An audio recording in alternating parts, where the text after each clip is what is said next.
Hi, folks. Another week in the journey.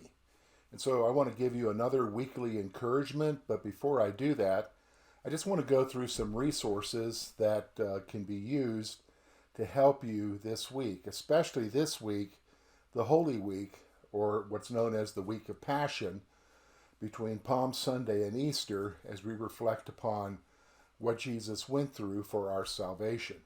So let me just kind of lay out some things that we have here as tools. And in fact, I want to share with you about a new tool that we are wanting you to be aware of as well. So let's talk about Bible reading.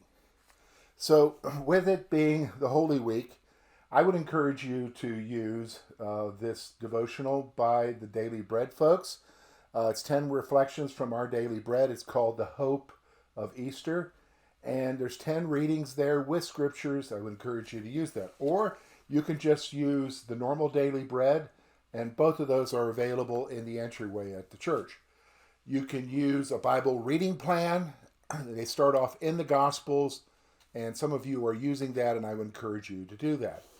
And if you're using a smartphone, you can use the YouVersion Bible app. And this week with the YouVersion Bible app, we are doing the Bible reading plan, Journey Through the Holy Week, which is a 7-day plan. Again, all of it, readings and thoughts to prepare you for the reality of what Easter did and what Jesus did for us on the cross, as well as the resurrection. And so that's what we're doing as far as Bible reading.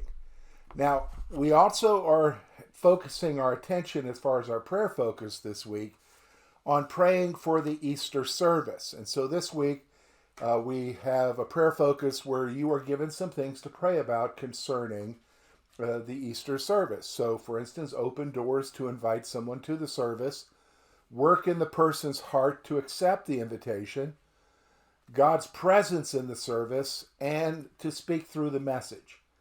And so that's our prayer focus this week. And again, you can find that with a card that you can get here at the church, or you can use your church app and you'll find it there. Now, the new tool that we want to share with you about is a prayer journal. And these are located on the rack in the back of the auditorium. And it is an opportunity for you to keep record of the prayer requests that you make.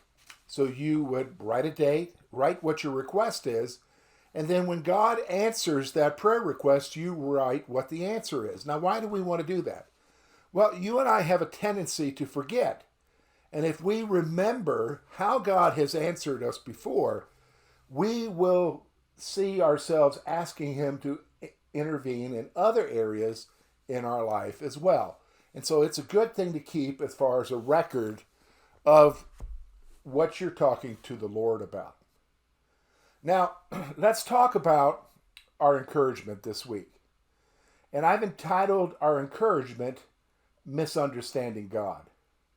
See, if you're taking the journey into a deeper relationship with Jesus, we need to know how our view of God will affect our journey. You and I need to have an understanding that if we have a wrong view or a misunderstanding of God, that's going to affect our journey, our trek as far as getting to know Him better. Because if you have a misunderstanding, that's going to be a hindrance into what you will do for Him, or even what you'll believe Him for, or even hinder you from even going to Him at some point. You and I, as human beings, we like to hang out with people who like us. But if there's some kind of problem going on, maybe there's some kind of conflict or difficulty, we tend to shy away from those relationships. And that's especially true in our relationship with the Lord. So let me just kind of give you an example of a wrong relationship and how it's played itself out. Of course, you might be familiar with the parable of the talents. It's in Matthew chapter 25. And of course, that's the story of a master who went away and he gave each servant a certain number of talents, and they were supposed to do something with it. So he gave one 10, another 5, and he gave the final guy 1. Now it's interesting. when the master comes back, he wants to hold them account. He wants to hear a report of what they did with the talents that he gave him. Now, I'm not going to talk about the first two guys. I want to focus on the last guy, the guy who got one talent. And I'm going to share with you what the scripture says, and then I want you to see where he was misunderstanding God. Okay?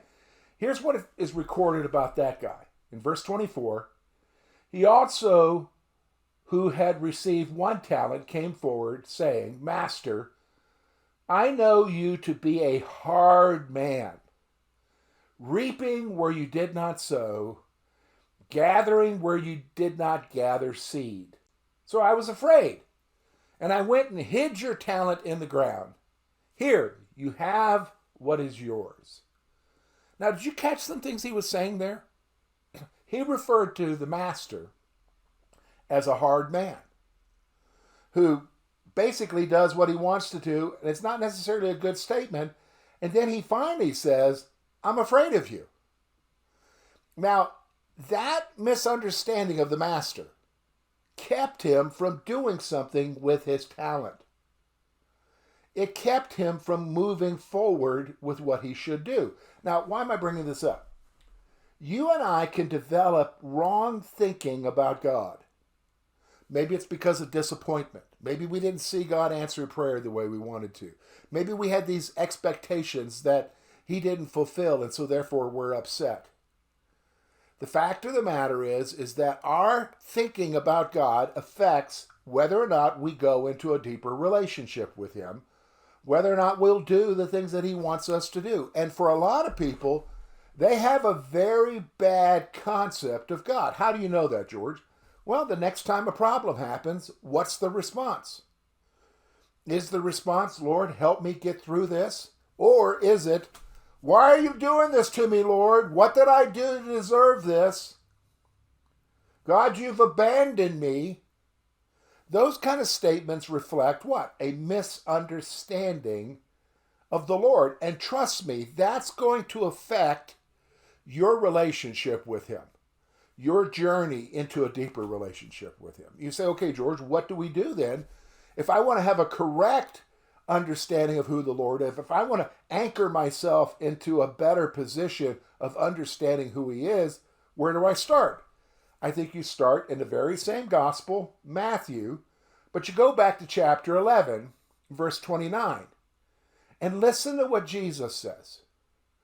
Take my yoke upon you and learn from me, for I am gentle and lowly in heart, and you will find rest for your souls.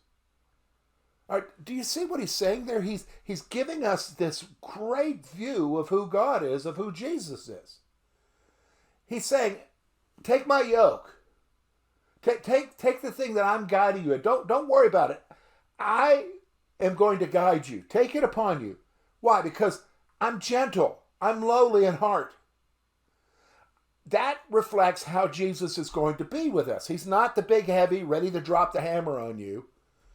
He's gentle and lowly of heart. In fact, sometimes with our wrong concepts of God, we create chaos in our lives. We are governed by fear. Isn't that what that guy said with the one talent?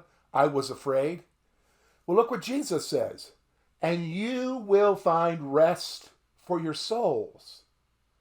Now, if you're grasping that kind of a view of God, that he wants to have an intimate relationship with you, he wants to go deeper with you. In fact, he's telling you, take my yoke upon you. Let me guide you through this. I'm gentle. I'm lowly. I'm in heart. You're going to find rest with me. That will motivate you into a deeper relationship with him. And that's what I want you guys to think about this week. Think about your view of God and how it's affecting your relationship with him. And then I want you to think about having a proper view and how that will motivate you into a deeper walk with him. Something to think about this week.